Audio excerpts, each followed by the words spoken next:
समस्त को सप्रेम साईराम आसंतु शुणिबा आजिर प्रशांति अनुचिंता आमे किपरि एवं केउ मनोभावर सहित निजर सर्वोत्तम लक्ष्य आड़क अग्रसर हेबा आवश्यक। भगवान आज अति प्रेमपूर्ण भावरे आमको अति सुंदर उदाहरण माध्यम बुझाई देइछन्ति। शुद्ध प्रेम हेउछि कोनसी गति निरोधक नथिबा सुंदर पक्का ओ एकमुहा रास्ता सदृश।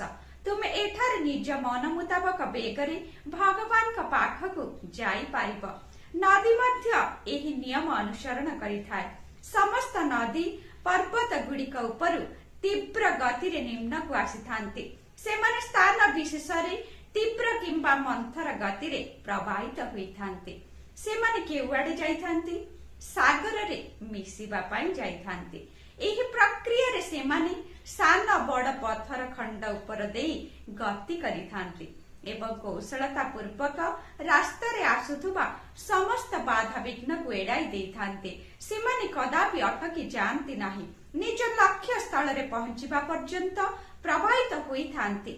जीवन मध्य एक नदी परी निज लक्ष्य स्थल सागर सदृश भगवान का सहित एकाकार हेबा पर्यंत प्रवाहित हेबा आवश्यक।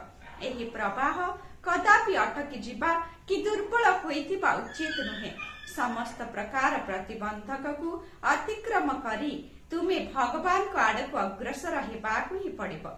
यह निश्चित भावरे तुमर आध्यात्मिक यात्रार विशेषत्व हेबा आवश्यक। दृढ़ इच्छा शक्तिधारी स्थिर दृढ़ निश्चय एवं निष्ठापर हुआ।